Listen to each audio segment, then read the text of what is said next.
ඉන්ධන නෞකාවේ ගින්න නිවීමට ඉන්දියාවෙන් සහ ශ්‍රී ලංකාවෙන් යාත්‍රා 8ක්. ලොව විශාලතම තෙල් කාන්දුව සිදුවිය හැකි බවට අනතුරු ඇඟවීම. නිව් ඩයමන්ඩ් නෞකාවේ කපිතාන් ගින්න නිවීමට උත්සාහ කර නැහැ. සමුද්‍රීය ආරක්ෂණ අධිකාරියෙන් චෝදනා. දැන් කපිතාන්වරයා ඒ ගින්න මැඩපවත්තන උත්සාහ නොකර ඒ ප්‍රදේශයේම මුද්‍රා තබලා ඒ ප්‍රදේශය නිවත් වෙලා තියෙනවා. ආණ්ඩුක්‍රම විමර්ශන සභාව වෙනුවට 20 පාර්ලිමේන්තු සභාවක්. රනිල් දේශපාලන පරිගැනීම් සොයන කොමිසමට, හකීම් පාස්කු කොමිසමට. 2025 වසර අවසන් වීමට පෙර සෑම නිවසකටම නල ජලය. මැටි කර්මාන්තකරුවෝ වෙළඳ පොලක් සොයයි.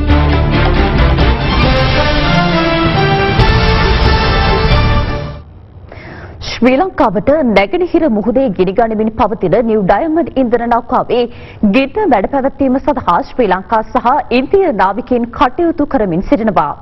නාවික හමුදා පවසන්නේ අදාළවම 5 වන විට නෞකාව ගොඩබිමට කිලෝමීටර් 50ක් පමණ ආසන්න වී ඇති බවයි. නෞකාවේ බොයිලරුවේ සිදුව ඇති පිපිරීමෙන් එහි සිටි පිලිපීන ජාතික නාවිකයෙකු මියගොස් ඇති බවද නාවික හමුදාව අද තහවුරු කළා. පනම දජය සහිත නිව් ඩයමන්ඩ් ඉන්ධන නෞකාව කුවේට්හි මීනා අල් අහමදි වරායෙන් පිටත් වී නැගෙනහිර ඉන්දියාවේ ඔඩිෂා ප්‍රාන්තයේ පැරඩිප් වරාය වෙත ගමන් කරමින් තිබුණා. නෞකාවේ ගින්න හටගන්නේ ශ්‍රී ලංකාවට නැගෙනහිර මුහුදේ සංගමන් කන්ද තුඩුවේ සිට නාවික සැතපුම් 38ක් පමණ දුරින් මුහුදේ යාත්‍රා කරමින් තිබියදී. ඒ ඊයේ පෙරවරු 8ට පමණ එහි ප්‍රධාන යන්ත්‍ර කාමරයේ බොයිලරයක හටගත් පිපිරීමත් සමගයි. ගින්න මැඩ පැවැත්වීම සඳහා ගුවන් හමුදාව ඊයේ රාත්‍රියේ MI-17 වර්ගයේ හෙලිකොප්ටර් යානයක් යොදාගත්තා.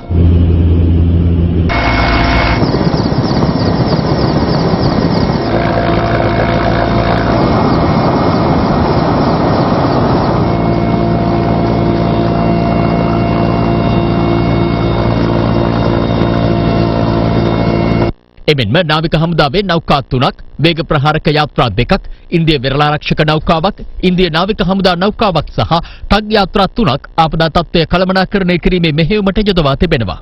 නාවික හමුදාව පවසන්නේ නිව් ඩයමන්ඩ් නෞකාව අයත් විදේශීය සමාගම මගින් සූදානම් කරන ලද ටග් යාත්‍රාවක්ද අද අලුයම වන විට මෙම මෙහෙයුමට එක් වූ බවයි. කෙසේ වෙතත් නෞකාවේ ගබඩා කර ඇති මෙට්‍රික් ටොන් 2,70,000ක් වූ බොරතෙල් සංචිතයට මෙතෙක් ගින්නෙන් කිසිදු බලපෑමක් සිදුව නොමැති බව නාවික හමුදාව තහවුරු කරනවා. මේ වෙන විට නෞකාවේ ඊයේ හවස පටන් ගත්ත ගිනිවීමේ කටයුත්ත තාමත් සිද්ධ වෙමින් පවතිනවා. නෞකාව පිටිපස වම් පසට වෙන්නට තාමත් ගින්න පවතිනනේ. මෙම ගිනිවීම කටයුතු සඳහා ශ්‍රී ලංකා නාවික හමුදාවේ නෞකා 3කුත්, ඉන්දියානු වෙරළාරක්ෂක දෙපාර්තමේන්තුව සහ ඉන්දියානු නාවික හමුදාවෙන් පැමිණි නෞ 2කුත් සහ අම්බන්තොට වරායෙන් පැමිණි ටග් යාත්‍රා 2ක් සහ මෙම නෞකාව අයත් සමාගම විසින් නැමන ලද විශාල ප්‍රමාණයේ ටග් යාත්‍රාවකුත් ඇතුළු විශාල නෞකා සහ යාත්‍රා 8ක් ගිනිවීම කර්තව්‍යයේ යෙදෙමින් පවතිනවා. මේ අතර ශ්‍රී ලංකාවට නැගෙනහිර මුහුදේ සංගමන් කන්ද තුඩුවේ සිට නාවික සැතපුම් 38ක් පමණ දුරින් මුහුදේදී ගිනිගත් මෙම නෞකාව අද අලුයම 5 වන විට නාවික සැතපුම් 25ක් ගොඩබිමට ආසන්න වී තිබෙනවා. මේ අද උදෑසන වන විට නෞකාවේ තත්වයයි.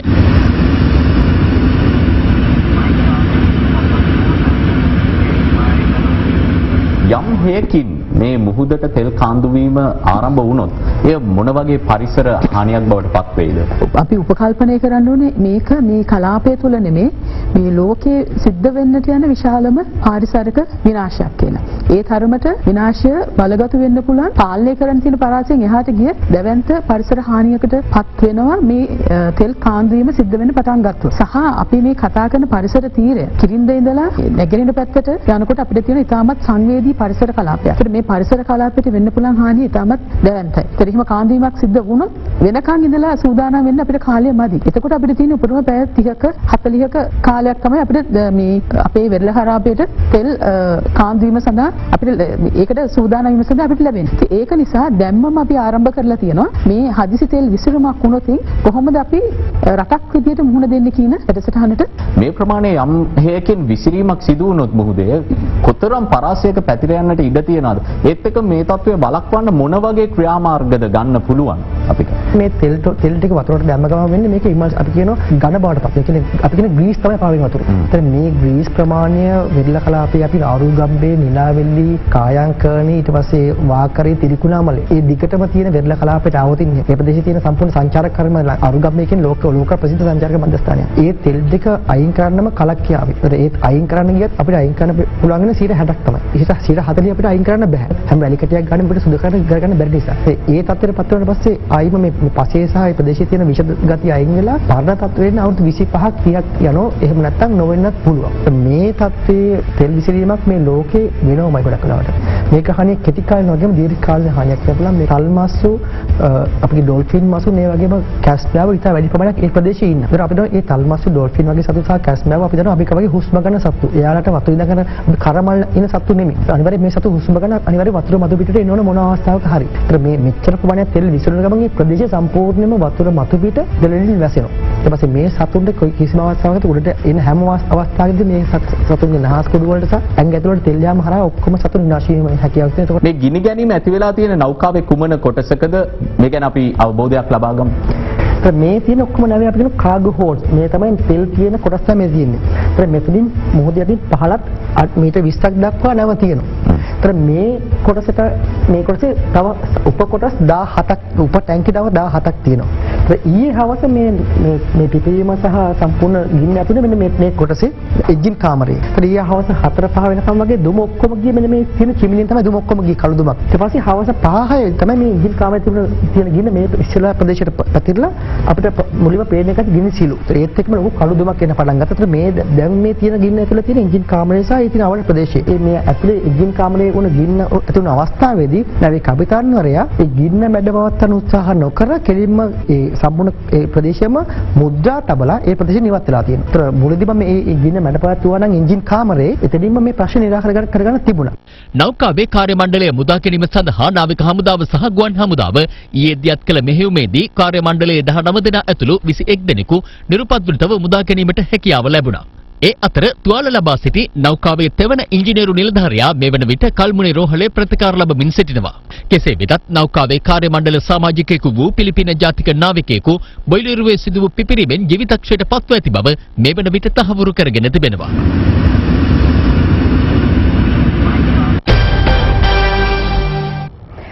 ගෙඩිකණිවින් පවතින නිව් ඩයමන්ඩ් නෞකාවේ නවතම තත්ත්වය වාර්තා කිරීමට අද දින ප්‍රවෘත්ති කණ්ඩායම ගුවනින් අදාළ ප්‍රදේශය වෙත යාමට සූදානම්. එහි තොරතුරු දැන ගැනීම සඳහා අප දැන් සම්බන්ධ කරගන්නවා අද දින වෙනුවෙන් චතුර අල්පිස්ප. ශ්‍රී ලංකාවට නැගෙනහිර මුහුදේ සංගමන් කන්ද තුඩුව ආශ්‍රිතව ඊයේ දවසේ කිලෝමීටර් 38ක් ඈතින් තිබුණු අනතුරට පත්වෙච්ච නිව් ඩයමන්ඩ් යාත්‍රාවේ නවතම තත්ත්වය වාර්තා කිරීමටයි අප සූදානම් වෙන්නේ. අද දින 24 අපේ ප්‍රවෘත්ති නාලිකාවේ කණ්ඩායම අප බලාපොරොත්තු වෙනවා රත්මලානේ සිට මේ අවස්ථාවේ තියෙන එකම විදිහ තමයි මේ අනතුරට පත්වෙච්ච නෞකාව සඳහා යාමට ශ්‍රී ලංකා ගුවන් හමුදාවත් සමග ගමන් කිරීම. විශේෂ ආරක්ෂිත කලාපයක් නිසා අපිට හැකියාවක් නැහැ පෞද්ගලික බෝට්ටු සහ එහෙම නැත්නම් වෙනත් ආරක්ෂකාංශවල බෝට්ටු සමග මේ ස්ථානයේ ළඟ වෙන්න. ඒ හින්දා අපේ බලාපොරොත්තුව ගුවනින් නිරීක්ෂණ චාරිකාවක නිරත වෙන්න. මේ වන විට තියෙන තත්ත්වය සම්බන්ධයෙන් බොහෝ දෙනා විමතිය පළ කරනවා, විවිධ අදහස් පළ කරනවා. ඊයේ තත්ත්වයට සාපේක්ෂව අද දවසේ ගින්න පැතිර යාම මේ වෙනට සිදු වෙමින් පවතිනවා කියලායි බොහෝ දෙනා කියන්නේ. නමුත් ඇත්ත තත්ත්වය මොකද්ද? සියසින් දැක බලා ගන්න යන්න අප සූදානමින් ඉන්නවා. මේ වන විටත් ශ්‍රී ලංකා නාවික හමුදාව ඒ කටයුතු සංවිධානය කරමින් සිටිනවා. එහි නැව ආසන්නයේ සිට අපි ඔබට තොරතුරු ගෙනෙන්නට සූදානමින් ඉන්නවා අද දවස පුරාවට. ඒ නිසා රැඳෙන්න අපිත් එක්ක අද දෙරණ සමග අද දෙරණ 6:55 ප්‍රවෘත්ති විකාශය සමග අප මේ මොහොතේ ඔබට මේ තොරතුරු ගෙනෙන්නේ ගුවන් හමුදා කඳුරු පරිශ්‍රයේ සිට රත්මලානේ. අප මේ සූදානම් වෙන්නේ එසේනම් ගුවන්ගත වෙලා සංගමන් කන්ද ආශ්‍රයයට ගමන් කරන්න.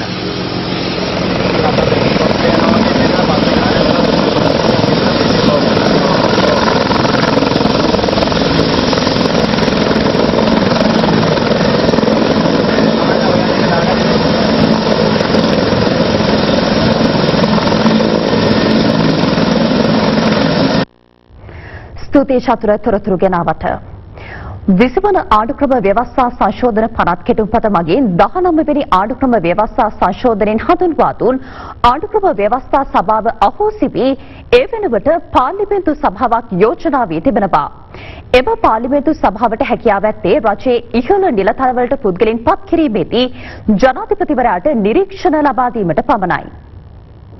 කැබිනට් අනුමැතිය හිමි වූ 20 වන ආණ්ඩුක්‍රම ව්‍යවස්ථා සංශෝධන පනත් කෙටුම්පත ඊයේ ගැසට් කරනු ලැබුවා. 19 වෙනි ආණ්ඩුක්‍රම ව්‍යවස්ථා සංශෝධනයේ වගන්ති 4ක් හැර සෙසු සියලු කරුණු අහෝසි වන අතර 20 වන ආණ්ඩුක්‍රම ව්‍යවස්ථා සංශෝධන පනත් කෙටුම්පතට අනුව ජනාධිපතිවරයාට යලිත් පූර්ණ විධායක බලතල හිමිවීම විශේෂත්වයක්. මෙහි තවත් විශේෂත්වයක් වන්නේ 19 වන ආණ්ඩුක්‍රම ව්‍යවස්ථා සංශෝධනයෙන් හඳුන්වා දුන් ආණ්ඩුක්‍රම ව්‍යවස්ථා සභාව අහෝසි වන අතර එමකින් ස්වාධීන කොමිෂන් සභාවලට සමාජිකයින් පත් කිරීම සඳහා එම සභාවට ඇති අයිතියද අහෝසි වනවා. ආණ්ඩුක්‍රම ව්‍යවස්ථා සභාව වෙනුවට 20 වන ආණ්ඩුක්‍රම ව්‍යවස්ථා සංශෝධන පනත් කෙටුම්පත මගින් යෝජනා කර ඇත්තේ 18 වන ආණ්ඩුක්‍රම ව්‍යවස්ථා සංශෝධන මගින් හඳුන්වා දුන් පාර්ලිමේන්තු සභාවයි. පාර්ලිමේන්තු සභාව අග්‍රාමාත්‍ය කතානායකවරයා විරුද්ධ පක්ෂ නායකවරයා අග්‍රාමාත්‍යවරයාගේ නාමිකයෙකු ලෙස පාර්ලිමේන්තු මන්ත්‍රීවරයෙකු සහ විරුද්ධ පක්ෂ නායකවරයාගේ නාමිකයෙකු ලෙස පාර්ලිමේන්තු මන්ත්‍රීවරයෙකුද එම සභාවට සමාජිකයින් වනවා. අගවිනිසුරුවරයා ශ්‍රේෂ්ඨාධිකරණ විනිසුරුවරුන් අභ්‍යාචන අධිකරණ සභාපතිවරයා හා එහි විනිසුරුවරුන් නීතිපති පොලිස්පති විගණකාධිපති ඔම්බුස්මන් ඇතුළු රජයේ ඉහළ නිලතලවලට පුද්ගලයන් පත් කිරීම මින් ඉදිරියට ජනාධිපතිවරයා යටතට පැවරෙන අතර හඳුන්වා දුන් පාර්ලිමේන්තු සභාවට පැවරෙන්නේ එම පත් කිරීම සඳහා නිරීක්ෂණ ලබා දීමට පමණයි. 20 වෙනි සංශෝධනය හරහා කෙරෙන්නේ මේ අනවශ්‍ය කොටස් ඉවත් කිරීම. අපි දැක්ක ස්වාධීන පොලිස් කොමිෂන් කියලා කිව්වා. ස්වාධීනව කෙරෙච්ච කිසිම දෙයක් නැහැ. ස්වාධීන මැතිවරණ කොමිසම කියලා කිව්වා. මැතිවරණයක් නොපවත්වා සිටීම තමයි ස්වාධීන මැතිවරණ කොමිසම කෙරුවේ. ඒ නිසා මෙන්න මේ බොරු ස්වාධීනත්වයක් ආරෝපණය කරගත්ත කොමිෂන් පෙර කාලයට වැඩිය දේශපාලනීකරණය කළා වෙනවා. මේ 20 වෙනි සංශෝධනය හරහා යලි මේ ආණ්ඩුව උත්සාහ කරමින් තිබෙන්නේ ශිෂ්ටත්වයේ සිට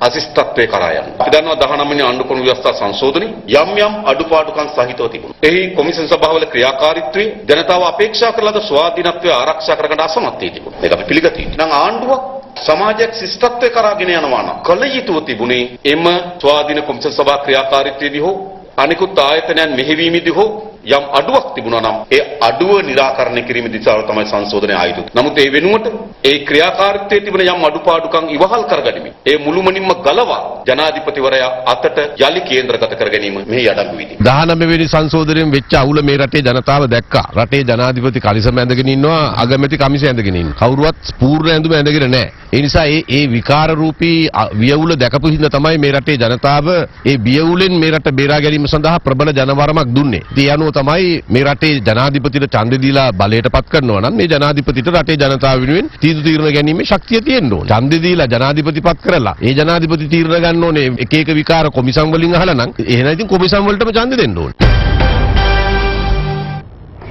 ප්‍රකාශයක් ලබා දීම සඳහා හිටපු අග්‍රාමාත්‍ය රනිල් වික්‍රමසිංහ මහතා අද උදෑසන දේශපාලන පරිගැනීම් පිළිබඳ සොයාබැලීමේ ජනාධිපති කොමිසම හමුවට පැමිණියා. ඒ ජනාධිපති කොමිසම හමුවේ ගොනු කර ඇති පැමිණිල්ලක වගඋත්තර කරුවෙකු ලෙස නම් කර තිබෙන රනිල් වික්‍රමසිංහ මහතාට කොමිසම හමුවේ පෙනී සිටින ලෙස නොතීසි නිකුත් කිරීම හේතුවෙන් ආර්ථික කටයුතු සංවර්ධන අමාත්‍යාංශයේ හිටපු ලේකම්වරයෙකු වන වෛද්‍ය නිහාල් ජයතිලක මහතා කළ පැමිණිල්ලකට අදාළව හිටපු අග්‍රාමාත්‍ය රනිල් වික්‍රමසිංහ මහතා ඇතුළු එක්සත් ජාතික පක්ෂයේ හිටපු අමාත්‍යවරුන් කිහිප දෙනෙකුට පසුගියදා දේශපාලන පරිගැනීම් පිළිබඳ සොයාබැලීමේ කොමිසම හමුවේ පෙනී සිටින ලෙස නොතීසි නිකුත් කරනු ලැබුවා. ඒ දිවිනැගුම දෙපාර්තමේන්තුවක් බවට පත් කිරීමේදී ස්වේච්ඡාවෙන් ඉවත් වූ සේවකයින්ට බන්දි හා පාරිතෝෂික දීමන ලබා දීම මෙන්ම ඉසුරුමත් නිවාස ව්‍යාපෘතිය යටතේ සහන ලබා දීමේ ක්‍රියාවලියට අදාළව තම අත්අඩංගුවටගෙන රක්ෂිත බන්ධනාගාර ගත කිරීම දේශපාලන බලපෑම් මත සිදු කර ඇති බවට වෛද්‍ය නිහාල් ජයතිලක මහතා කොමිසමට සිදු කළ පැමිණිල්ලකට අනුවයි. ඒ අනුව හිටපු අග්‍රාමාත්‍ය රනිල් වික්‍රමසිංහ මහතා අද උදෑසන 10ට පමණ කොමිසම හමුවේ පෙනී සිටියා. ඔබතුමා ඉදාවේ පාසල් කොමිසම අදයින දේශපාලන පරිගැනීම් සඳහා වූ කොමිසමට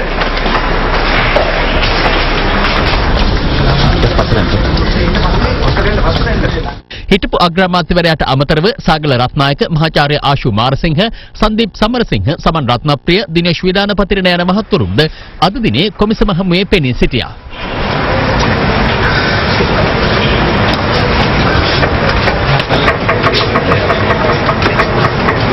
මේ අතර පාර්ලිමේන්තු මන්ත්‍රී රවුෆ් හකීම් මහතා අද පාස්කු ප්‍රහාරය පිළිබඳ විමර්ශනය කරන ජනාධිපති කොමිසමේ පොලිස් ඒකකයේ වෙත පැමිණ තිබෙනවා. ඒ අද උදෑසන 9ට එම ඒකකයේ හමුවේ පෙනී සිටින ලෙස කළ දැනුම් දීමකට අනුවයි. 2025 වර්ෂයේ අවසන් වීමට පෙර පැය 24 පුරා සියලු නිවාසවලට පිරිසිදු පානීය ජලය ලබා දීමේ වැඩසටහනේ ඉදිරි සැලසුම් ජනාධිපති ගෝඨාභය රාජපක්ෂ මහතාගේ විමසුමට ලක්ව තිබෙනවා. ඒ ජනාධිපති කාර්යාලයේ පැවති සාකච්ඡාවකදී ග්‍රාමීය හා ප්‍රාදේශීය ජල සම්පාදන ව්‍යාපෘති සංවර්ධන රාජ්‍ය අමාත්‍යාංශයේ ඉදිරි සැලසුම් පිළිබඳව ඊයේ පස්වරුවේ පැවති මෙම සාකච්ඡාවේදී අවධානය යොමු වුණා. ගංගා ඇලදොල හා ජලපෝෂක ප්‍රදේශ පිරිසිදු කර සංරක්ෂණයට විශේෂ අවධානය යොමු කරමින් සියලු නිවාසවලට පිරිසිදු පානීය ජලය ලබා දීමේ වැඩසටහන කඩිනම් කිරීමේ අවශ්‍යතාව එහිදී ජනාධිපති ගෝඨාභය රාජපක්ෂ මහතා විසින් පෙන්වා දී තිබෙනවා. ඉදිරි සිව්වසර තුල පවුල් ලක්ෂ 47කට ජලය සැපීමට අපේක්ෂා කරන අතර ඒ සඳහා ජලනල කිලෝමීටර 40000ක් අලුතින් එලීමට සිදුවනු ඇති. දේශීය හා විදේශීය අරමුදලින් මෙම ව්‍යාපෘතිය ක්‍රියාත්මක කරනවා. කොළඹ දිස්ත්‍රික්කයේ සමස්ත ජල සැපයුමෙන් 45% කාන්දු වීම හේතුවෙන් අපතේ යමින් තිබූ අතර ගත වූ මාස කිහිපයේදී අලුතින් ජලනල එලීමත් සමග එය 15% දක්වා අඩු කර ගැනීමට හැකියාව ලැබී තිබෙනවා. මේ අතර ප්‍රජා ජල ව්‍යාපෘතිය යටතේ බෙදා හැරෙන ජලය ඉහළ ප්‍රමිතියකින් පිරිපහදු කර නිවාස වෙත සැපීමටද සැලසුම් කර ඇති අතර ජනාධිපති මාධ්‍යාංශය නිකුත් කළ නිවේදනයේ දැක්වෙන්නේ ප්‍රජා ජල ව්‍යාපෘති සේවක ගැටලු විසඳීම කෙරෙහිද ජනාධිපතිවරයාගේ අවධානය යොමු වූ බවයි. ජලනල එලීමේදී මාර්ගවලට වන හානිය සහ එමගින් ජාතික ධනය විනාශ වීම වැළැක්වීමට මාර්ග සංවර්ධන අධිකාරිය සහ ජල සම්පාදන මණ්ඩලය ඒකාබද්ධව සංවර්ධන සැලසුම් ක්‍රියාත්මක කිරීමට මෙහිදී එකඟතාව පළ වී ඇති අතර රටේ පානීය ජල අවශ්‍යතාව සපුරාලීමට යන සමස්ත වියදමෙන් 30% පමණ එමගින් ඉතිරි කර ගැනීමට නියමිතයි. වර්ෂා ජලය ගබඩා කිරීම, වැව් සහ ජලාශවල ධාරිතාව ඉහළ නැංවීම, අලුතින් වැව් සහ ජලාශ පද්ධතියක් ඉදිකිරීම කෙරෙහිද මෙහිදී දීර්ඝ ලෙස සාකච්ඡා වී තිබෙනවා. හෙරොයින් ජාවාරමේ යෙදුණු සහෝදරියන් දෙදෙනෙකු පොලිසිය විසින් අත්අඩංගුවට ගෙන තිබෙනවා. මේ අතර ගංජා ජාවාරමේ යෙදුණු සහෝදරයන් දෙදෙනෙකුද අත්අඩංගුවට ගත් බව පොලිසිය සඳහන් කළා.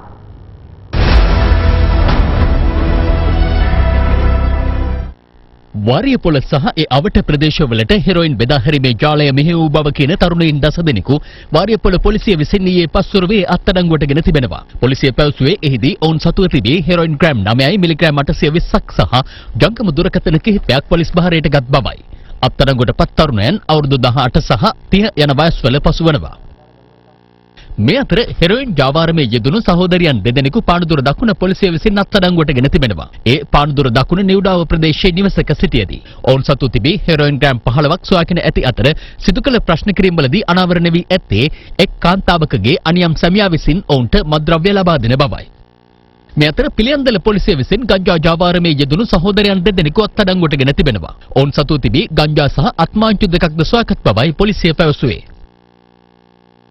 මේ අතර බුත්තල පොලිස් විශේෂ කාර්ය බළකා කඳවුරේ නිලධාරීන් ඊයේ සිදු කළ වැටලීමකදී ගංජා හේනක් සොයාගෙන ඇති අතර එහිදී එක් සැකකරුවෙකු අත්අඩංගුවට ගෙන තිබෙනවා. මෙහිදී සොයාගත් රුපියල් ලක්ෂ 50කට වැඩි ගංජා තොගය විනාශ කළ බව පොලිස් විශේෂ කාර්ය බළකාය පැවසුවා.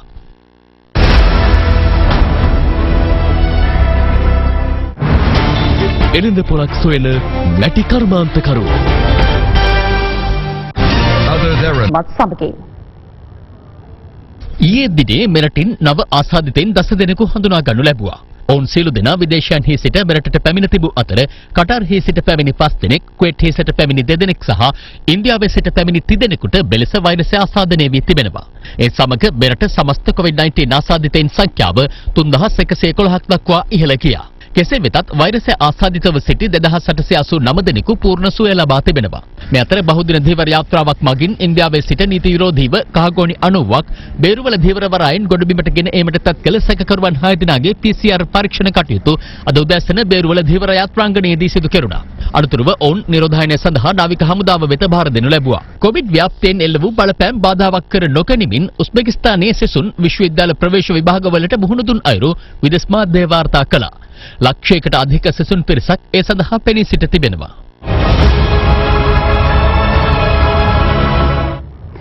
මැටි කර්මාන්තය හා එය යලි නගා සිටුවීම පිළිබඳව මේ දිනවල වැඩි අවධානයක් යොමු තිබෙනවා. මේ එවන් කාල සේවාවක සිය නිෂ්පාදනවලට නිසි වෙළඳපොළක් නොමැතිව තැබෙන මැටි කර්මාන්තකරුවන් පිරිසක් පිළිබඳ වූ පුවතක්. තිරප්පනේ ප්‍රාදේශීය ලේකම් කොට්ටාශයේ පිහිටි පණ්ඩිත රඹෑව ගම්මානයේ පවුල් 200කට අයත් පුද්ගලයන් 500ක් පමණ ජීවත් වනවා. ඔවුන්ගේ ප්‍රධාන ජීවනෝපාය මෙම පාරම්පරික මැටි කර්මාන්තයයි. ගම්වාසීන් සියලු දෙනා වළං කර්මාන්තයේ නිරත වූවත් මැටි පදම් කිරීමට මෙම ගම්මානයේ ඇත්තේ එක යන්ත්‍රයක් පමණයි. එමෙන්ම පෝරණු සහ ගමනාපහසුකම් නොමැතිවීමෙන්ද ඔවුන්ට බාධා එල්ල වී තිබෙනවා. මෙතර වර්ෂා සහිත කාලයේදී සිය ජීවනෝපාය සිදු කිරීමට නොහැකි වීමෙන් පණ්ඩිත රඹෑව ජනතාවට එම කාලවකවානුවලදී කිසිදු ආදායමක් ලැබෙන්නේ නැහැ. උලඟ ඇවිල්ලා වහලේ උඩ තිබුණු ලී වැටිලා වලං උඩ. පෝරම උඩට හැමම වැටිලා. ඒක හැමෝ කඩලා ගියා. දැන් බල ගානක් මේකට පාස්. මේ පෝරම ගොඩනැගිලි තිබුණා නම් අපිට මේ වගේ කලබාහන සිද්ධ වෙන්නේ. කෙසේ වෙතත් මෙවැනි අසිරිත අරසක් මන්දිය සකස් කරන සිය නිෂ්පාදන අලෙවි කර ගැනීමට තවන්ට නිසි වෙළඳපොළක් නොමැති බව ඔවුන් පෙන්වා දෙනවා. එමෙන්ම ඔවුන්ට සිදු ඇත්තේ අතරමැදි වෙළඳන්ගේ ක්‍රියාකාරකම් හේතුවෙන්ද පීඩාවට පත්වීමටයි. අපි අලෙවි කරගන්න කර ලැබෙන මුදලින් දෙකෙන් පංගුවක් වගේ තමයි ඉතින් ගාමේ මුදලාලට දෙනකොට අපිට හම් වෙන්නේ. වැවෙන් ගන්න මැටි ගෙනල්ලා වතුර දාලා තියලා අපි මැතින දැම්මසේ ගල් හිටන් හැමරන සිවුමුට. ගලක් තිබ්බොත් ඒක කාන්දුය. එනේ අපිට ගමන මැටි මොල් දෙකක් විතර දීලා දැන් එකක් අපි අපේ ගාම හදලා තියෙනවා කාන්ද හන්ද දෙකෙන් දීලා. ඒකේ අපිට ලයිට් ගන්න දෙයක් නැහැ පොඩි මැටි මොලක් තියෙන්නේ ගොඩනැගිල්ල තියෙනවා. අපේ ගමට ඇවිත් මේ කර්මාන්තය දිහා බලන්න නිලධාරීන් ඇවිල්ලා බලලා මේවා දියුණු කරගන්න උදව් කරන්න කියලා තමයි ඉල්ලන්නේ. තවත් තොරතුරු මේ විරාමෙන් අනතුරුව.